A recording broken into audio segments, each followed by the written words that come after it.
Hey, what's up, guys? Back at it again with the white vans. So this video, I kind of wanted to talk about my experience with God and like God consciousness. So I've had like some crazy like experiences in seeing different deities and stuff, and I totally believe in the belief that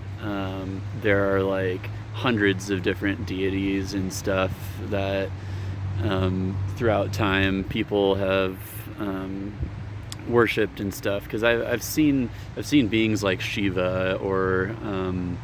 I've seen like Christ, or like, and also like the energy frequency of like the All Father, and that's what I wanted to talk about. Usually in these different pantheons and stuff, there's usually a being that's known as the All Father, and I totally prescribe to that belief system, because for a minute, so like before, I was thinking that God consciousness was kind of just like the connection between all points in space-time, which I totally believe also. But I think that it's way more conscious and connected than that, even that. And like Yogananda talks about seeing the eyes of God, and I've seen a structure similar to what Yogananda talks about, and I think that the universe and God is kind of shaped as a toroid, and if you can think about all of the things that look like toroids, like the gravitational pull of planets and the magnetic energy created by your body, it looks like a big donut, right? Like an infinity symbol, and I think that's where the sideways 8 infinity symbol really originated from. Or in the Norse, you look at Yggdrasil, or however you pronounce it, but it's this great oak tree that is like spiraling and interwoven with one another, with like the roots and the branches, and what really confirmed like the belief that God is like very, very conscious is that, and like we're not really the God, like people say you are God, but I don't think that's true at all.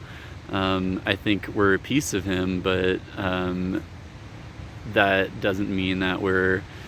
the ones controlling everything, because I had this experience where that was kind of what I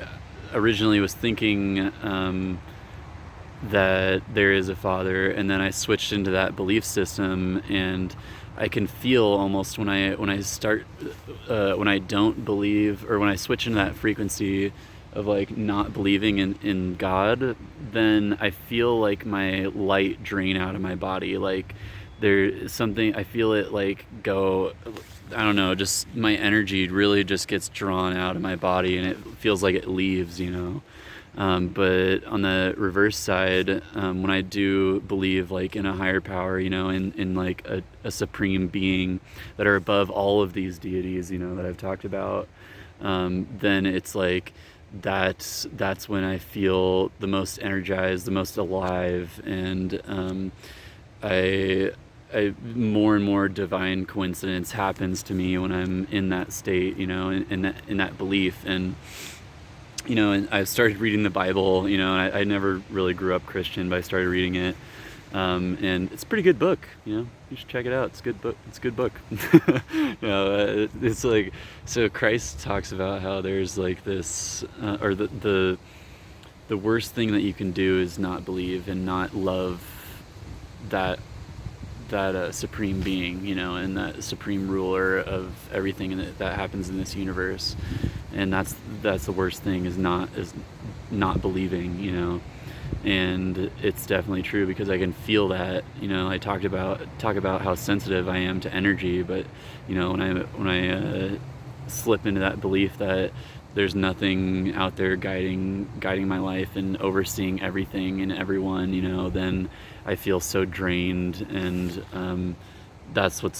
why I made that video originally, about divine belief, because sometimes it can be hard to believe in that kind of thing. And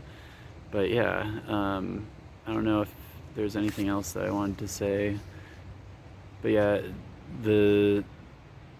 whole, and seeing the angels too, like all the angels that I've been seeing, and realizing that they're definitely real, and seeing all these deities. There's so many people in India that pray to Lord Shiva, but and like so many different deities around the world, and over time that they've prayed to. But it kind of makes sense that if all of these deities I think that some of them are probably ET, or they're just higher dimensional beings of sorts, and they've been worshipped by humans because we don't really have a concept of those higher dimensions at all yet, but we're exploring that, and that's what's so great about being a part of this like whole consciousness movement, is we're exploring that, and we're leading the way, so to speak, in that regard. But yeah, because of all those beings, it kind of makes sense that if you go higher and higher and higher in levels of dimensions and spaces and stuff, that there would have to be, like a supreme this one being over all of the rest of them, that created them all. And I think in Hindu, the concept of Brahma is pretty cool. Like they talk about the concept of Atman and Brahman, and Brahman is like the entirety of the universe, and your Atman is your soul, your individual soul, and the goal of enlightenment is to merge your soul into that and become one with God. It doesn't really mean that you become God himself, but it means that you become a vessel, or you do God's will, and you serve the collective and the rest of him around you. So yeah, I think that's all I have right now. Bye guys.